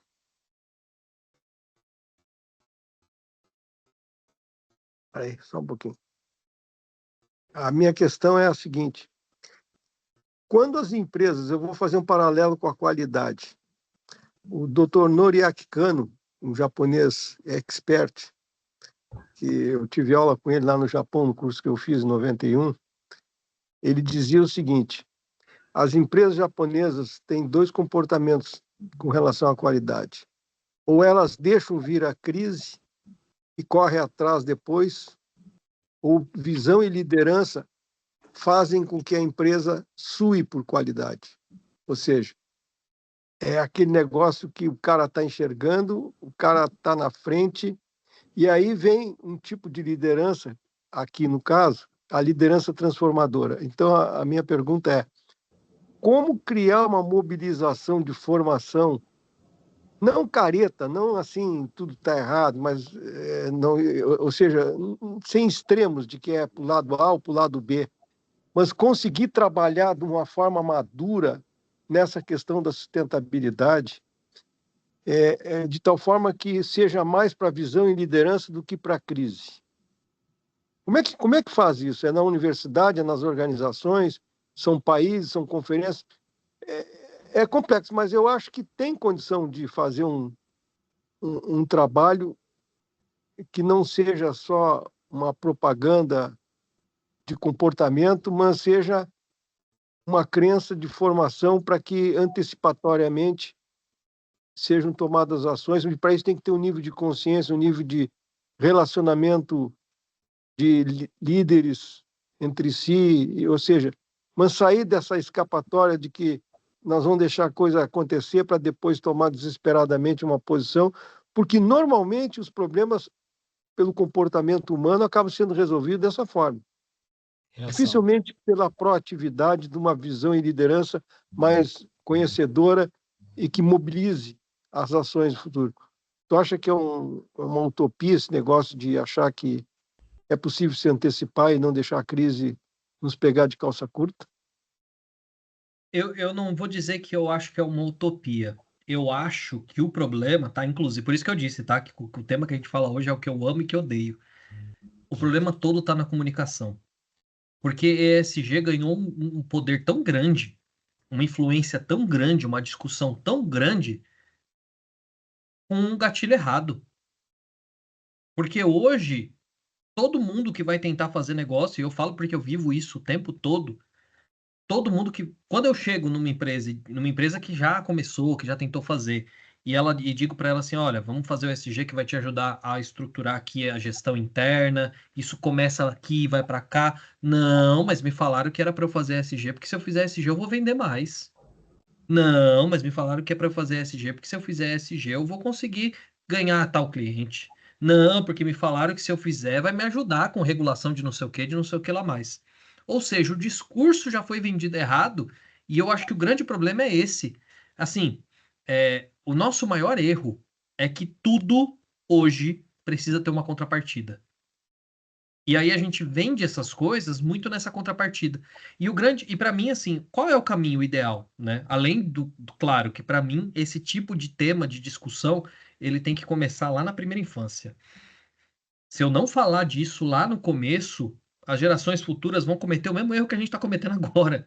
Eles vão estar discutindo a mesma coisa que a gente está falando, só que num cenário pior, porque eles não vão ter nem recurso, né? Mas tirando esse fato, que é um fato a longo prazo, para mim, isso precisa se começar numa discussão de falar, pessoal, vamos entender o que realmente é esse tal de ESG? Vamos esquecer um pouco esse discurso marqueteiro de venda, infoprodutor, e vamos começar a entender isso aqui realmente, para que ele serve? Aí eu vou dizer para vocês, infelizmente, boa parte das empresas vão olhar e vão falar, ah, não é o que eu queria e vão pular fora. Tudo bem. Boa parte dos profissionais, inclusive, vão olhar para isso e vão pular fora. Mas está tudo bem. Por quê? Porque a gente vai ter realmente ali um núcleo duro de pessoas e empresas que vão fazer para estruturar o seu negócio. E aí sim a gente vai ter cases de verdade, porque hoje eu mesmo não tenho coragem de citar um case sobre o assunto em lugar nenhum. Todo mundo me pede, ah, Luiz, apresenta um case, apresenta não sei o que. Eu falo, não posso. Não tem como. Por quê? Porque engajamento, objetivo diferente, gera engajamento diferente e pessoas participando com intuitos diferentes. Então, não dá para, desse jeito de hoje, a gente achar que a gente vai conseguir construir alguma coisa. Não vai. Então, assim, vamos usar o engajamento certo, mesmo que de forma menor, porque esse pequeno grupo que vai participar vai gerar resultados e aí sim vai ter cases o bastante para levar os outros a entender por que o tema é importante. Mas hoje a gente peca no trivial, no básico, que é para que serve o ESG? Toda vez que eu faço essa pergunta, inclusive no nosso primeiro encontro eu fiz essa brincadeira, fiz essa pergunta, a maior parte das pessoas não sabe responder, porque a gente começou do lugar errado. Na minha opinião é isso, não é tão utópico assim. A diferença é, o tema é tão relevante, ganhou uma força tão grande, que ninguém tem coragem de voltar a fazer ele pequenininho como ele deveria ser. E aí eu acho que esse é o grande ponto. A gente avançou tanto que não tem coragem de voltar para o começo e estruturar do jeito certo. Trouxeram tanta confusão para ele que as pessoas até perderam a paciência de querer entender uma coisa que era boa e aplicar. Falaram, não, isso aí é o que eu vejo nas empresas, assim, poxa, eu trabalho com um monte de empresa. Quantas me pedem essa revista de ESG? Quase nenhuma. Porque a área da qualidade nem sabe o que é ESG, cara. Se você perguntar para as pessoas, né, que são os meus clientes, e eu fiz algumas vezes essa pergunta, quem cuida do ESG na sua empresa, eles falam assim, esse aí deve ser aquele negócio de compliance, né? É um negócio de compliance lá. Eles nem sabem o que é governança. Se eu perguntar quem é a governança dentro da empresa deles, eles nem sabem. Nem sabem se tem. Que era outra parte que eu queria te perguntar, antes de acabar a nossa... O Márcio quer falar aqui. também, viu? Entra na fila, velho. Já tá na fila aí. Cara, que é uma coisa que não me sai da minha cabeça. Que é o seguinte. Então, eu vou fazer lá o meu relatório. Vou começar pelo relatório, tá, Luiz? Porque o negócio é o seguinte, é mostrar serviço, entendeu? Vou começar pelo relatório. Aí, no meio do relatório, eu descubro que eu tenho que ter um negócio de materialidade lá, prioridades. Aí, vou fazer a coisa. Então aí descobri que eu tinha que ter uma estratégia e descobri que eu tinha que ter um propósito, cara. Pô, né? Propósito. E tem que ter um negócio de governança aqui. Quem que está fazendo esse ESG nas empresas? É a alta direção? Como que a governança conversa com a alta direção? Quem estabelece a governança? São os acionistas? É a alta direção? Como que essa governança se apropria do seu papel dentro de uma empresa? Como deveria ser, vai? Não como é, mas como deveria ser se a gente fosse ensinar as empresas? Porque sem governança, essa norma, né, que está vindo das 9.000 a próxima aí, ela parte do princípio que as pessoas já sabem o que é governança. Isso vai dar uma confusão danada. Entendeu? Como que você vê? Bom, eu entendo que o comum é o gatilho para implementar a estratégia de ESG normalmente vem de cima e a proposta de como fazer normalmente vem de baixo. Tá? Explico. Por quê? Vou dar um exemplo que a maior parte das empresas que eu trabalho faz. Um conselheiro ou alguns conselheiros chegam e dizem assim, principalmente conselheiro independente, empresa, esse negócio de ESG aqui, se você não cuidar disso, os riscos vão começar a se materializar. Então é um ponto importante. Mas aí eu parto do princípio que essa empresa tem uma governança já, tem um conselho. Tô dando esse exemplo. Estamos falando de empresas grandes, tá bom. Não, e o conselheiro externo que eu tô dizendo, quando ele é conselheiro externo, é quando ele existe esse papel oficial. Quem que é o conselheiro externo da empresa menor? É o cara que conversa em tal lugar, que é outro empresário, num grupo de empresas em tal lugar. Mas aí não é uma governança estruturada, nem nada. Não, até porque você ainda precisa criar isso. Pitaco, Mas o gatilho vem de algum lugar. Tá certo. E ele normalmente vem de cima. Quando esse gatilho vem, aí a alta administração da empresa, o dono, o CEO, sei lá, seja quem for, ele traz para o time e diz, pessoal, esse tal de ESG precisa ser feito. Como é que a gente faz? Aí vem de baixo a empresa para estruturar essa estratégia. Como é que ela estrutura isso? Fala, opa, pera lá. Vamos fazer uma análise aqui. O que é importante nesse tal de ESG para o meu negócio? Que é a materialidade. Por isso que eu falo sempre que ela é o coração de tudo. Ela é o coração de tudo. Eu estruturo essa materialidade e essa materialidade me diz o seguinte, olha, formatei aqui os temas e descobri que tema relevante é tal, tal, tal e tal. Então, o que eu preciso fazer? Eu preciso ter donos para esses temas, e esses donos precisam ser pessoas que vão estruturar essa governança, que vão me ajudar a fazer esses temas funcionarem. Entendi. Então para você, na verdade, a governança ela nasce dessa percepção da empresa que ela tem que fazer algo, aí o pessoal, né, de várias áreas estrutura a materialidade e entende como que eles vão construir essa governança dentro da empresa. Quem são as pessoas que vão levantar essa bandeira e vão defender essa bandeira aqui dentro com um propósito claro que eles vão definir. É isso. E vão proteger a empresa desses riscos. E vão proteger a empresa desses riscos que são éticos, que são ambientais, que são sociais, que são aqueles lá identificados na materialidade. Porque a análise de materialidade ela é o quê? A empresa fala, ó, a minha missão é essa, a minha visão é essa. Eu tenho esses valores. O que pode impedir de eu chegar lá? Isso. Aí a alta direção fala assim, bonito aí, viu, seu Luiz? Gostei da sua materialidade, tá, mas ó, a empresa tem que lucrar, cara, tem que fazer de caixa, dinheiro. Isso aí vai me atrapalhar? É aí aonde que a coisa integra É. e não fica separada. É isso. A governança não fica separada. Quando que ela integra? Em que momento? Como que E você aí, trabalha isso nas empresas? você trouxe o ponto principal, que é a questão da visão. A Sabe visão. por quê? Pronto, a Porque olha visão. só que coisa interessante, né? Ah, mas eu quero ganhar dinheiro. Lembra, você vai lembrar, você, o Evandro, Lombardi estava aqui com a gente também nesse encontro. No Minha primeiro. memória é ruim, mas é fotográfica. Que eu comentei o seguinte, eu falei, se você não tem clareza total da sua missão, da sua visão, dos seus Isso. valores, revisite ele primeiro. Porque senão Não você vai começa. fazer um ESG que não vai funcionar. Sabe por quê? Porque na hora que chegar essa pergunta, você vai simplesmente apresentar o seguinte: não, mas esses temas aqui estão nos protegendo do nosso valor. Ou o nosso valor está errado, ou então não faz sentido dizer que a gente vai ganhar dinheiro, que a gente vai ter lucro e isso aqui vai afetar. Não existe isso. Então, revisita os valores, revisita a visão. Aí é outra conversa. Por isso que eu disse que não funciona sem essa análise. Porque o ESG tem que estar conectado na missão, na visão e dos valores. Por quê? Porque ele é a ferramenta para ajudar a chegar nesse resultado. A diferença é que normalmente esse ESG ele é acompanhado de uma governança. E o que é essa governança? A governança nada mais é do que um coletivo de processo, procedimento, operação e de cultura, principalmente, que fazem com que você seja lembrado nas horas críticas de como você tomaria essa decisão em condições de temperatura e pressão normais. Isso. Ou seja, o dia a dia ele consome aquilo que a gente decide. E a governança é um lembrete para falar, opa, pera lá. Ó, lá atrás, quando não estava faltando esse recurso, lá atrás, quando não estava nesse momento crítico, quando não estava numa condição complexa, você tomaria essa decisão aqui.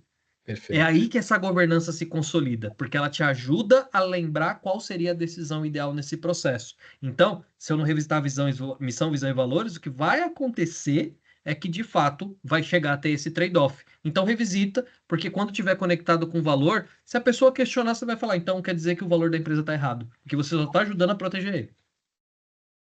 Ou seja, a empresa precisa ter uma noção da identidade que ela quer ter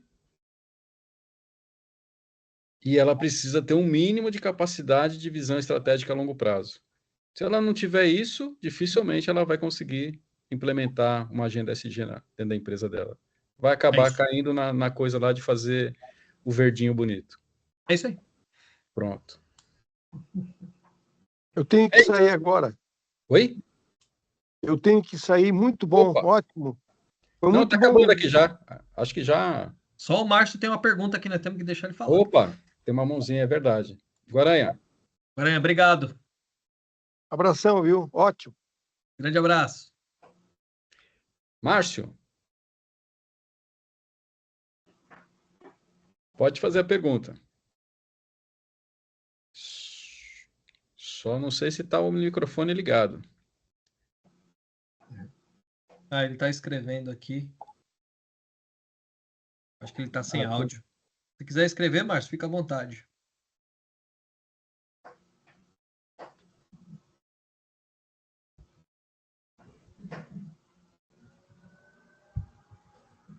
Vamos ver. Daqui a pouco eu acho que ele vai escrever. Enquanto o Márcio aqui. digita, deixa eu te perguntar uma coisa, Luiz. Eu tenho visto várias fontes, na verdade 4, de ONU e outros organismos aí, dizendo que este século a população mundial começa a cair. Chega no máximo, alguns falam 11 milhões, outros 10 e pouco, não sei, mas chega no máximo e começa a cair. Com o decréscimo da população mundial, o planeta se regenera com mais facilidade, porque tem menos consumo de recursos, certo? É claro que a gente vai fazer o possível, mas se a gente fizer, o que a gente fizer não for o necessário, automaticamente a natureza vai se regular, você acha? Bom, eu vou te dizer um ponto que a minha teoria, na verdade, ela não é tão bonita assim. A minha teoria é que esse decréscimo só vai acontecer porque o recurso vai faltar. Não vai ter um decréscimo populacional simplesmente porque não vai caber as pessoas no planeta. Até porque a gente vai aprendendo com o Japão e vai cada vez fazendo casa menorzinha e gente morando e gente cabendo, não tem problema nenhum. O problema é que o recurso vai acabar. Agora, o grande ponto que para mim é crítico dessa regeneração que você está falando, e esse talvez seja o grande ponto de preocupação dos especialistas climáticos, são os pontos de não retorno. Porque essa regeneração ela é possível, ela é plausível e vai acontecer. A diferença é que existem pontos de não retorno que esses não tem como voltar mais. Existem dois que são os mais críticos. O primeiro deles é a savanização da Amazônia. A Amazônia, chegando num nível de savanização, o que vai acontecer é que todo o estoque de carbono acumulado nas árvores da Amazônia vão ser emitidos para a atmosfera de uma vez, e inclusive o SOC, que é o estoque de carbono no solo. Tudo isso vai para a atmosfera e vai gerar um aquecimento climático muito rápido em curto prazo de tempo. Quando esse ponto de não retorno acontecer, ele vai se acumular de uma forma tão severa que ele vai começar a gerar degelos tão críticos nas zonas polares que ele vai ocasionar o degelo do permafrost, segundo ponto de não retorno, que é uma área congelada permanente que ela tem milhares e milhares e milhares e bilhares de toneladas de metano acumulado. Que se esse degelo acontecer, esse metano, quando ele for liberado imediatamente para a atmosfera, não tem mais temperatura saudável para nenhuma espécie da nossa biodiversidade. Aí entra em colapso. Entrou em colapso a biodiversidade, imediatamente corta o fio e já era. Então, a grande preocupação é, se a gente ficar antes dos pontos de não retorno, automaticamente se regenera. Chegou no ponto de não retorno, já era. Aí não tem mais conversa. Então, esse para mim é o grande ponto crítico e os cenários de reduzir no máximo até muito menos de 2 graus de temperatura é pensando nisso. Porque se isso não acontecer, a população continua crescendo, as emissões continuam crescendo e a gente começa a avançar para chegar nesse ponto de não retorno.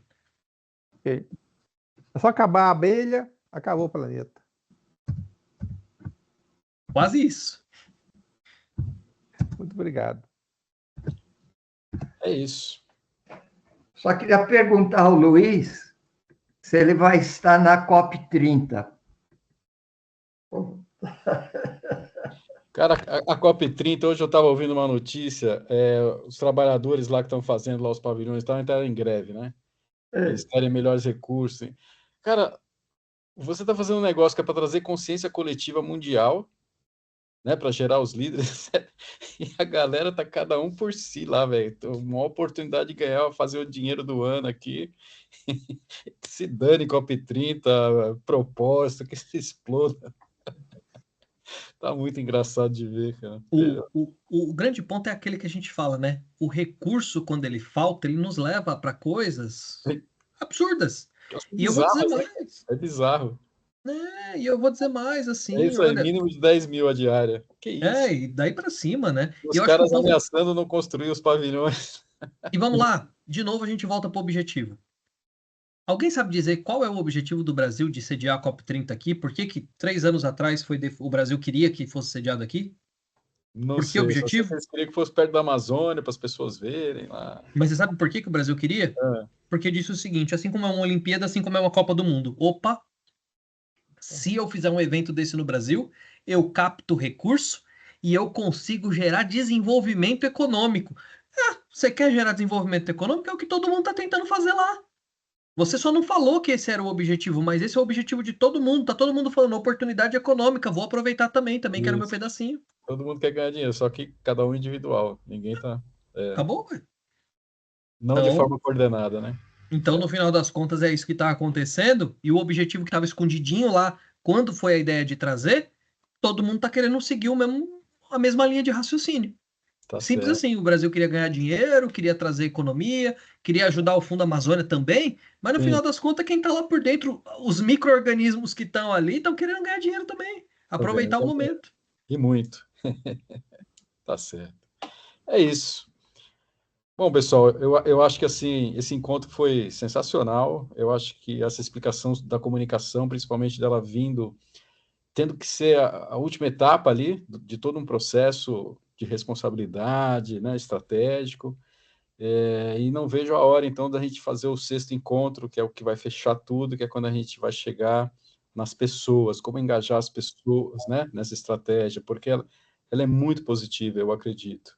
Ela traz retorno para a empresa, sim, mas ela também traz transformação social.